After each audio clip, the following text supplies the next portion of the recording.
8일 새벽기도 함께 시작하겠습니다.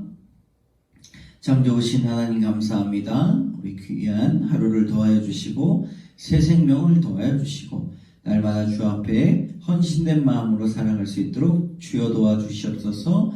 새벽에 기도하는 모든 영혼들 주님께서 두루 살펴주시고 그 마음 가운데 참된 은혜를 더하여 주시옵소서. 모든 말씀 예수 그리스도의 이름으로 감사드리며 기도드립니다. 아멘. 찬송가 264장입니다. 찬송가 264장. 정결하게 하는 셈이. 함께 찬양하며 나가도록 하겠습니다.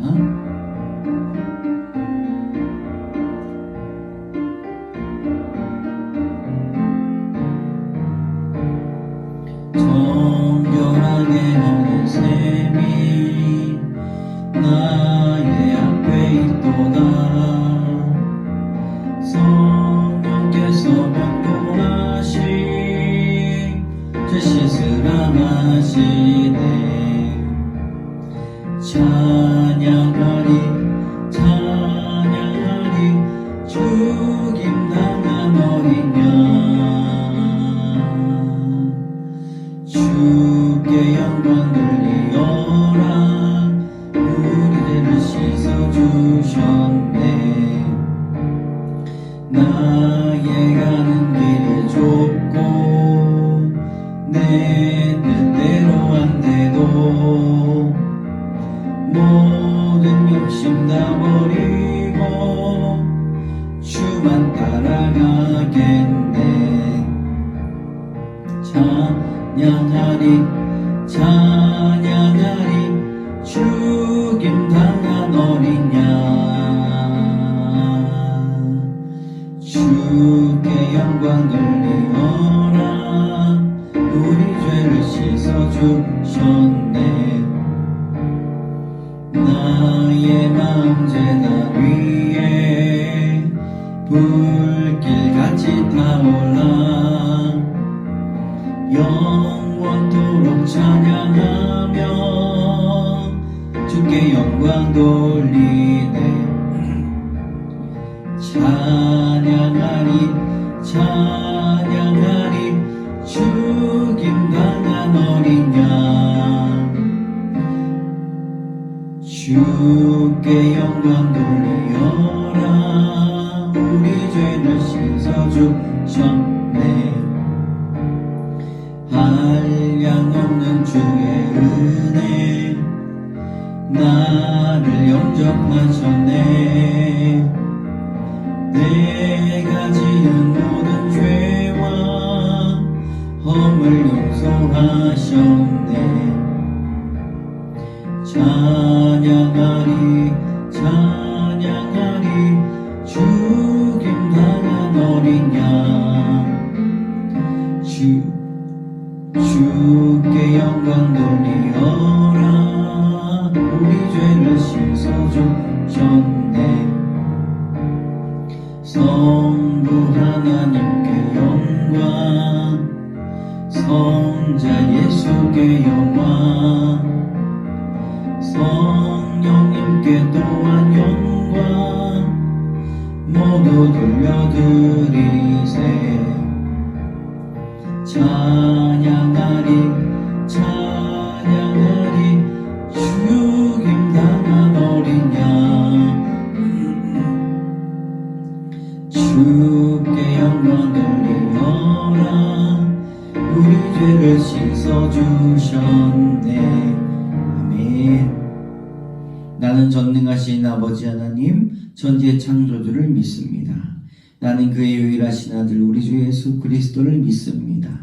그는 성령으로 잉태되어 동정녀 마리아에게서 나시고 본디오 빌라도에게 고난을 받아 십자가에 못 박혀 죽으시고 장사된 지 사흘 만에 죽은 자 가운데서 다시 살아나셨으며 하늘에 오르시어 전능하신 아버지 하나님 우편에 앉아 계셨다가 거기로부터 살아있는 자와 죽은 자를 심판하러 오십니다. 나는 성령을 믿으며 거룩한 공교회와 성도의 교제와 죄를 용서받는 것과 몸의 부활과 영생을 믿습니다. 아멘. 오늘 사사기 19장 16절에서 30절까지의 말씀입니다. 사사기 19장 16절에서 30절까지 말씀.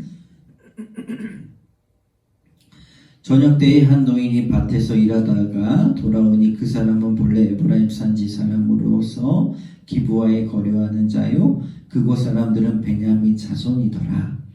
노인이 눈을 들어 성읍 넓은 거리에 나그네가 있는 것을 본지라. 노인이 묻되 그대는 어디로 가며 어디서 왔느냐 하니 그가 그에게 이르되 우리는 유다 베들레헴에서 에브라임 산지 구석으로 가나이다. 나는 그곳 사람으로서 유다 베들레헴에 갔다가 이제 여호와의 집으로 가는 중인데 나를 자기 집으로 영접하는 사람이 없나이다. 우리에게는 나귀들에게 먹일 집과 여물이 있고 나와 당신의 여종과 당신의 종인 우리들과 함께 한 청년에게 먹을 양식과 포도주가 있어 무엇이든지 부족함이 없나이다 하는지라. 그 노인이 이르되 그대는 안심하라. 그대의 있을 것은 모두 내가 담당할 것이니 거리에서는 유숙하지 말라 하고 그를 데리고 자기 집에 들어가서 나귀에게 먹이니 그들이 발을 씻고 먹고 마시니라. 그들이 마음을 즐겁게 할 때에 그 성읍의 불량배들이 그 집을 에워싸고 문을 두들기며 집주인 노인에게 말하여 이르되 네 집에 들어온 사람을 끌어내라. 우리가 그와 관계하리라 하니 집주인 그 사람이 그들에게로 나와서 이르되 아니라 내 형제들아 청하노니 이 같은 악행을 저지르지 말라. 이 사람이 내 집에 들어왔으니 이런 망령된 일을 행하지 말라. 보라 여기 내 처녀 딸과 이 사람의 첩이 있은즉 내가 그들을 끌어내리니 너희가 그들을 욕보이든지 너희 눈에 좋을 대로 행하되 오직 이 사람에게는 이러한 망령된 일을 행하지 말라 하나 우리가 듣지 아니하므로 그 사람이 자기 첩을 붙잡아 그들에게 밖으로 끌어내매 그들이 그 여자와 관계하고 밤새도록 그 여자를 능욕하다가 새벽 미명이 놓은지라. 동틀 때에 여인이 자기의 주인이 있는 그 사람의 집 문에 이르러 엎드려져 밝기까지 거기 엎드려져 있더라. 그의 주인이 일찍 일어나 집 문을 열고 떠나고자 하더니 그 여인이 집 문에 엎드려져 있고 그의 두 손이 눈지방에 있는 것을 보고 그에게 이르되 일어나라 우리가 떠나가자 하나 아무 대답이 없는지라. 이에 그의 시체를 나귀에 싣고 행하여 자기 곳에 돌아가서 그 집에 이르러서는 칼을 가지고 자기 첩을 시체를 걷어 그 마디를 찍어 12덩이로 나누고 그것을 이스라엘 사방에 두루 보내매 그것을 보낸 자가 다 이르되 이스라엘 자손이 애굽 땅에서 올라온 그날부터 오늘까지 이러한 일은 일어나지도 아니하였고 보지도 못하였도다. 이 일을 생각하고 상의한 후에 말하자 하니라. 아멘. 참으로 이 19장은 어둡습니다. 그러니까 성도들이 사사기 19장을 읽을 때는 이해가 되지 않아요. 저도 어렸을 때 19장 읽으면 전혀 이해가 되지 않았습니다. 근데 어떻습니까? 음란하고 악하고 하나님의 질서가 완전히 무너진 그때를 우리에게 보여주고 있다는 것입니다. 여러분, 이 시대와 얼마나 다를까?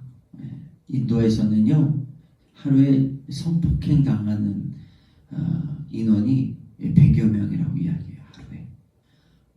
엄청난 수인 것이죠. 어떻습니까? 또 단체로 성폭행을 한다는 것이죠. 완전히 하나님의 영성을 잃어버린 욕정과 정욕을 따라 살아가요. 충동적으로 살아가고 사고하지 않고 생각하지 않고 점점 이 스마트폰을 통해서 우리가 이 사고력이 떨어지고 생각과 깊은 철학과 윤리적 도덕적 성찰이 사라지게 되는 때가 온다는 것입니다. 이 노인은요 교회와 같은 곳이었어요. 아무도 받아주지 않는 이 레위가 첩을 그가 받아줬어요. 함대했어요. 네. 다른 사람들 따라하지 않고 이렇게 받아주었습니다. 얼마나 마음이 기쁜지 그들이 그곳에서 쉬고 쉼을 얻었고 또 마음 편안하게 하룻밤을 잘 수 있었습니다. 그런데 어떻습니까? 불량배들이 젖어서 집에 있는 사람 끌어내라. 그리고 그들과 나는 그와 관계를 맺겠다. 그랬더니 주인이 참 그 불량배가 심각했던 것 같아요. 근데 이 나그네를 보호할 의무도 있는 것이죠. 그래서 이제 첩을 끌어다가 주었는데 그것조차도 사실은 악한 것이지 않습니까? 그냥 뭐 무너진 질서가 그냥 무너진 게 아니라 엄청나게 이 비극의 중심에 그 여인이 연약하고 무력했습니다. 교회는요 이런 사람들을 보호해야 되는 것이죠. 연약한 자를 보호하고 부족한 자를 우리가 챙겨주는 것이 교회의 본분이다 이렇게 볼 수가 있어요. 이 죄는 어떠합니까? 세상의 악한 문화가요 악해요. 얼마나 악한지 모릅니다. 이 악한 문화에는 돈이 따라오게 되어 있습니다. 거기에 다 결탁이 되어 있어요. 돈만 주면 그냥 그것이 악이든 죄든 다 해버립니다. 여러분 우리가 철저하게 재정이 올바르고 선하게 사용할 수 있도록 기도해야 됩니다. 그러니까 우리의 모든 것들을 주님 앞에 맡겨야 돼요. 하나님, 그러니까 주님의 공급함으로 살겠습니다. 기도해야 돼요. 그러니까 어떻습니까? 우리가 빚이 늘어나고 참으로 이게 사실은요. 우리가 우리의 욕심, 우리 욕정으로부터 시작된 일들이 정말 많이 있다는 것입니다. 그렇지도 않은 일들이 있지만 거기서 우리가 믿는 자로서 벗어날 일은 우리의 이 재정을 하나님 앞에 맡기는 방법밖에 없다는 것이죠. 우리의 공급이 하나님께로 온다. 그런 일들이 있어야 된다는 것이죠. 우리 26절 같이 읽어볼까요? 동들 때의 여인이 자기의 주인이 있는 그 사람의 집 문에 이르러 엎드려져 밟기까지 거기에 엎드려져 있더라. 그냥 밤새도록 그 여자를 능욕했어요. 있을 수 없는 일이죠. 자체적인 기능이 순찰 기능이나 이런 도덕적 윤리적 성찰 기능이 완전히 사라진 시대, 자기의 소견대로 이런 요즘 같았으면요 그냥 다 그냥 감옥에 조폭들 쳐놓고 유치장에 쳐놓고 재판 받아가지고 그런 기능 순기능들이 필요하다는 것이죠. 세상의 어둠과 악에 지친 사람들을 여러분 누가 보호해야 됩니까? 교회가 보호해야 된다는 것이 교회가 보호하고 교회가 이 사회 질서를 이끌어 가야 되고 참 어려운 시대가 됐다 이렇게 볼 수가 있어요. 30절의 말씀 그것을 보는 자가 이르되 이스라엘 자손이 애굽 땅에서 올라온 그날부터 오늘날까지 이러한 일은 일어나지도 아니하였고 보지도 못하였다. 완전히 망하였다. 내가 망하였도다 라는 것입니다. 이 일을 생각한 후에 상의한 후에 말하자. 자체는 이제 순기능이 일어나는 것이죠. 레위인은요 자기 첩의 시체를 12덩이를 나서 경고했습니다. 이스라엘의 죄악이 얼마나 심각한가. 그나마 레위인이 나왔어요. 그나마 레위인. 그나문의 그 밤이 아니라 그나마 레위인이 났던 것이죠. 경각심을 일어나면 어떻게 해요? 자기가 첩을 들었으니 책임지고는 살아야 되는데 죄책감이 살다가 그 사랑과 용서를 통해서 그를 받아들이고 보다 이제 실상을 보게 되는 건 아니겠습니까? 죄악 가운데 침묵하고 무감각해져는 안 됩니다. 여러분, 레인이 자기 죽은 첩의 시체를 12덩이로 나눠서 고발했다는 것이죠. 얼마나 타락했는지 죄를 직면하자. 여러분 기독교인의 크리스찬의 자부심이 뭡니까? 죄를 직면하는 것. 내가 죄인입니다. 내가 죄인입니다. 그것을 직면하는 것이 매우 중요하다는 것입니다. 그래서 우리 아파해야 돼요. 죄악을 마주할 때 아파하고 회개하고 깨어 기도하고 긍휼히 여겨달라고 주님의 은혜를 구하고 그리고 실천하고 적용하고 끊임없이 우리가 엎드려야 된다는 것이죠. 상대방에게. 참 어렵지만 그 방향으로 나아가야 됩니다. 여러분, 이 사사기 19장의 말씀을 통해 세상이 얼마나 잔혹하고 비극적인지를 우린 바라보게 됩니다. 이러한 세상, 희망 없는 세상의 빛으로 예수 그리스도를 주셨습니다.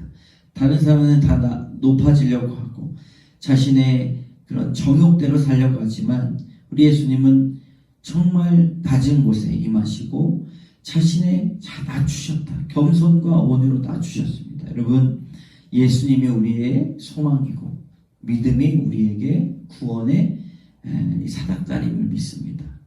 함께 기도하겠습니다. 참 좋으신 하나님, 이 폐역하고 악하고 음란한 시대 때 교회와 성도가 빛의 소금 역할을 감당하게 하여 주시옵소서. 연약한 자를 돌보며 죄악을 회개하며 기도하는 교회로 서게 하여 주시옵소서. 하나님 앞에 날마다 새롭게 하여 주실 줄 믿으며 모든 말씀 예수 그리스도의 이름으로 감사드리며 기도드립니다. 아멘. 하늘에 계신 우리 아버지 이름을 거룩하게 하시며 아버지의 나라가 오게 하시며 아버지의 뜻이 하늘에서와 같이 땅에서도 이루어지게 하소서. 오늘 우리에게 일용할 양식을 주시고 우리가 우리에게 잘못한 사람을 용서하여 준 것 같이 우리 죄를 용서하여 주시고 우리 시험에 빠지지 않게 하시고 악에서 구하소서.